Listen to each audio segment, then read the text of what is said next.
దేవునికే మహిమ కలుగును గాక. ఈరోజు దేవుని వాక్యాన్ని వింటున్న ప్రతి ఒక్కరికి ప్రభునామంలో నా వందనములు తెలియజేస్తున్నాను. అందరూ బాగున్నారా? ఈరోజు దేవుని వాక్య ధ్యానము కొరకు పరిశుద్ధ గ్రంథములో నుండి కీర్తన 34 వచనాన్ని చదువుకుందాం. ప్రియులారా, నేను యెహోవా యొద్ద విచారణ చేయగా ఆయన నాకు ఉత్తరమిచ్చెను. నాకు కలిగిన భయములన్నిటిలో నుండి ఆయన నన్ను తప్పించెను. దేవుడు ఈ వాక్యమును మనందరి వినికిడిలో ఆశీర్వదించునుగాక. ప్రభునందు ప్రియులారా, నేటి రోజు పరిశుద్ధాత్మ దేవుడు నీతో నాతో మాట్లాడుతున్న ఒక ప్రత్యేకమైన సందేశం. అందరూ పూర్తి వరకు జాగ్రత్తగా దేవుని మాటలు వినండి. అనేకసార్లు మనం ఈ భూమి మీద నష్టపోతున్నాము. కారణమేంటి మనం తెలుసుకుందాం. నీవు నష్టపోవడానికి 3 కారణాలు నువ్వు తెలుసుకోవాలి. ప్రియులారా, ఈ వాక్యాన్ని వింటున్న ప్రతి ఒక్క వ్యక్తి తెలుసుకోవాలి. నీవైనా నేనైనా మనమందరం నష్టపోవడానికి కారణమేంటి? ఒక 3 కారణాలు మనం తెలుసుకొని ఆ 3 కారణాల విషయాల్లో మనం జాగ్రత్త పడదాం. మొదటి కారణం ఏంటంటే, మనము ప్రతి విషయములో దేవుని దగ్గర విచారణ చేయకపోవడం. ఆనాడు దావీదు అంటున్నాడు, నేను యెహోవా యొద్ద విచారణ చేయగా ఆయన నాకు ఉత్తరమిచ్చెను అంటున్నాడు. అంటే మనము దేవుణ్ణి అడిగితే ఆయన మనకు జవాబునిచ్చే వ్యక్తి. నువ్వే పని చేసినా, నువ్వు ఎక్కడ ప్రయాణము చేసినా, నువ్వు ఏ ప్రయత్నము చేసినా ముందుగా దేవునికి మొరపెట్టాలి. దేవునికి నువ్వు ప్రార్థన చేయాలి. ఎందుకంటే ఈనాడు రైల్వే స్టేషన్లో కానీ బస్ స్టేషన్లో కానీ ఎంక్వైరీ రూమ్స్ ఉంటాయి. అక్కడ కొంతమంది చెప్పేవాళ్ళు ఉంటారు. మన ట్రైన్ ఏ టైంకి వస్తుంది, మనం ఎక్కడికి వెళ్ళాలి, అసలు మన ప్లాట్ఫామ్ ఎక్కడ ఉంది, ఏ నంబరు అని. అది బస్ స్టేషన్లోనైనా రైల్వే స్టేషన్లోనైనా ఎంక్వైరీ రూమ్స్ ఉంటాయి, విచారణ గది. అంటే అక్కడికి వెళ్ళి అడిగితే వాళ్ళు చెప్తారు.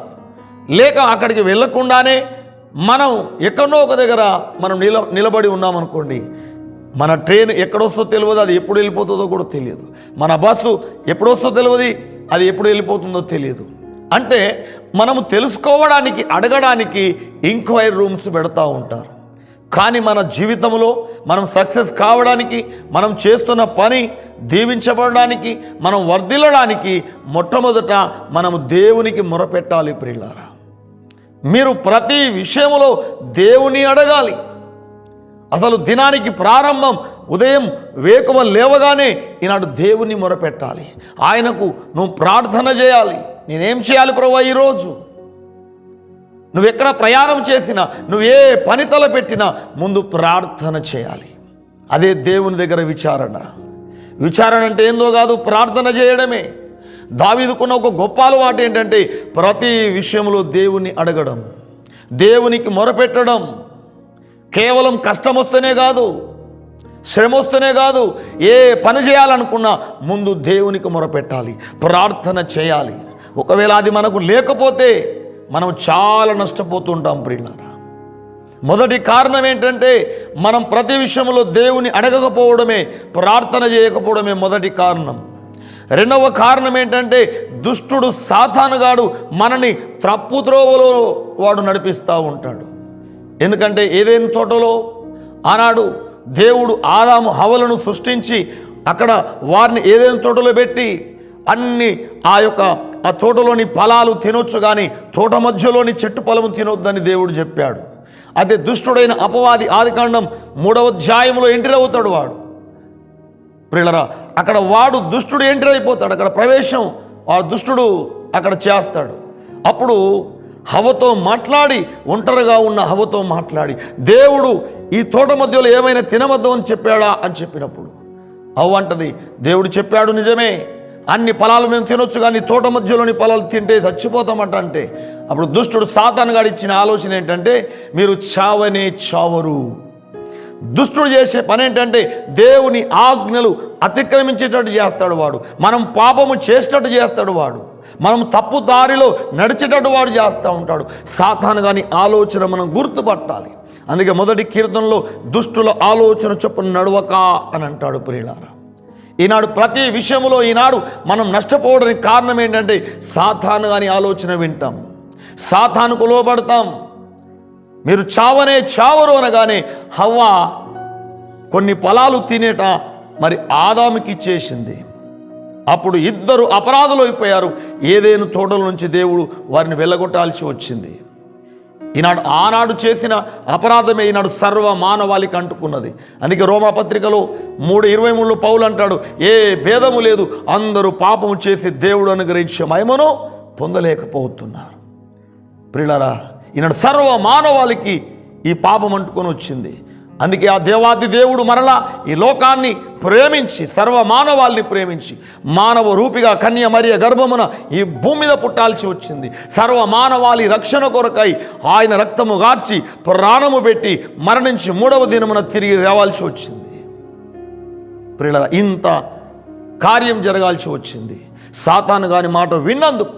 ఈనాడు మన బ్రతుకుల్లో కూడా మనం సాతాను గాని మాట వింటే మనం ఎంతో నష్టమైపోతూ ఉంటాం. అందుకే నువ్వు ప్రతి విషయంలో దేవునికి మొరపెట్టాలి. దుష్టుడు ఉచితంగా ఆలోచన ఇస్తాడు, వాడు నేను తప్పు త్రోవలు నడిపిస్తాడు, వాడు నువ్వు గుర్తుపట్టాలి. అందుకే పౌలు అంటాడు కదా, మనం సాతాను తంత్రములు ఎరగని వారము కాము అంటాడు. దుష్టుడు నిన్ను నష్టం చేస్తాడు, నేను తప్పు దారిలో నడిపిస్తాడు. ప్రియులారా, ఒకటి మనము దేవునికి మొరపెట్టకపోవడం, రెండవదిగా సాతాను గాని మాట వినడం, సాతాను ఆలోచనను అనుసరించడం. మూడో విషయం చెప్తా ఉన్నాను, నీ స్వబుద్ధిని నువ్వు అనుసరించి నడుస్తే నువ్వు నష్టమైపోతావు. అందుకే సామెతలు 3వ అధ్యాయం 5వ వచనంలో నీ స్వబుద్ధిని ఆధారము చేసుకొనకుము, నీ పూర్ణ హృదయముతో యెహోవాయందు నమ్మిక ఉంచుము అంటాడు. ప్రియులారా, ఈనాడు చాలా వరకు మన స్వబుద్ధిని మనం ఆధారం చేసుకొని నా ఇష్టమని మనం నష్టమైపోతూ ఉన్నాం. అందుకే సామెతలు 28:26 వచనంలో తన మనస్సును నమ్ముకున్నవాడు బుద్ధిహీనుడు. నా ఇష్టం అంటారు కొంతమంది. చాలా వరకు నా ఇష్టం వచ్చిన ఆలోచన ప్రకారం ఇక జీవిస్తూనే ఉంటారు. అనగా ప్రతి ఒక్కరిలో స్వబుద్ధి ఉంటుంది. ఆ స్వబుద్ధిని అనుసరించి నడిస్తే మనం చాలా వరకు నష్టమైపోతాం. అందుకే ఒక తండ్రికి 2 కుమారులు ఉన్నారని యేసయ్య చెప్పాడు కదా లూకాసు వార్తలో. చిన్న కుమారుడు వచ్చి తండ్రి దగ్గరికి వచ్చి నా ఆస్తి నాకు ఇచ్చేసేయి అంటాడు. ప్రియులారా, ఆ తండ్రి తన ఆస్తిని ఇస్తే వాడు చాలా దూరదేశం వెళ్ళి దుర్వ్యాపారం వల్ల నష్టం చేసుకొని తినడానికి తిండి లేకుండా అయినప్పుడు అయ్యో నా తండ్రికి లోబడితే నాకు ఎంత బాగుండు అనుకుంటాడు. బుద్ధి వచ్చినప్పుడు మనలా తండ్రి దగ్గరికి వచ్చేటట కుమారుడు. ప్రియులారా, నా తండ్రి దగ్గర సమృద్ధి ఆహారం ఉన్నది, అయ్యో నా తండ్రి మాట నేను వినకపోతే ఇప్పుడు నేను ఒక కుమారుడిగా ఉండే మరి హక్కు యోగ్యత నేను కోల్పోయాను, నేను ఒక కూలివానిగా నన్ను ఉంటాననుకుంటాడు. కానీ తండ్రి ప్రేమ గొప్పది కనుక కుమారుడు బుద్ధి వచ్చినప్పుడు ఇంటికి రాగానే తండ్రి తన కుమారుని మళ్ళీ చేర్చుకుంటాడు ప్రేమతో. ప్రియులారా, ఈనాడు మనం దేవునికి దూరం అవుతే మన ఇష్టానుసారంగా నడిస్తే చాలా నష్టమైపోతాం. ప్రియులారా, అందుకే యేసయ్య అన్నాడు కదా, నాకు వేరై మీరు ఉండి ఏమీ చేయలేరు, నేను ద్రాక్షవల్లిని మీరు తీగలు అని యేసయ్య అంటాడు. చాలా వరకు ఈనాడు మనం నా ఇష్టమని చాలా నష్టమైపోతూ ఉన్నాం. ప్రియులారా, కనుక నీ ఇష్టాన్ని నా ఇష్టాన్ని పక్కకు పెట్టి మన స్వబుద్ధిని పక్కకు పెట్టి దేవుడు ఏం చెప్తున్నాడు అని దేవుని మాట నమ్మాలి. మనం దేవుని యందు విశ్వాసం ఉంచాలి. సామెతలు 28:25 వచనంలో చూస్తూ ఉంటే కింది భాగంలో యెహోవాను నమ్ముకొనువాడు వర్ధిల్లును, యెహోవా యందు నమ్మిక ఉంచువాడు వర్ధిల్లును అంటాడు. కనుక ప్రియులారా, నువ్వు ప్రతి విషయంలో దేవుని మాట నమ్ము, దేవుని యందు విశ్వాసం ఉంచు, నువ్వు దేవునికి లోబడు, సాతాను ఆలోచన గుర్తుపట్టు, నీ స్వబుద్ధిని కూడా గుర్తుపట్టు, లేకుంటే నువ్వు నష్టమైపోతావు. కనుక ప్రతి విషయంలో దేవుడు అంటున్నాడు నాకు మొరపెట్టుమంటున్నాడు. 33:3 వచనంలో దేవుడు అంటున్నాడు నాకు మొరపెట్టుము నేను నీకు ఉత్తరం ఇచ్చేదను. ప్రియులారా, ఆయనకు మొరపెట్టాలి, ఆయనకు లోబడాలి మనం.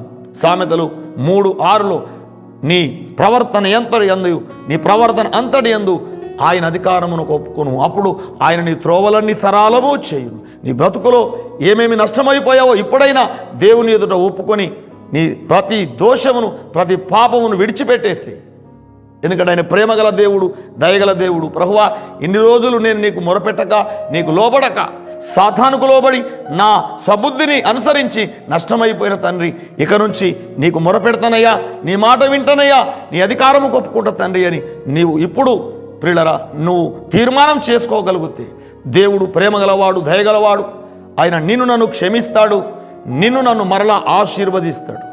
కనుక ఇన్ని రోజులు నువ్వు దేవునికి మొరపెట్టలేక సాతాను ఆలోచనకు లోబడి నీ స్వబుద్ధిని అనుసరించి నష్టమైపోయినవేమో.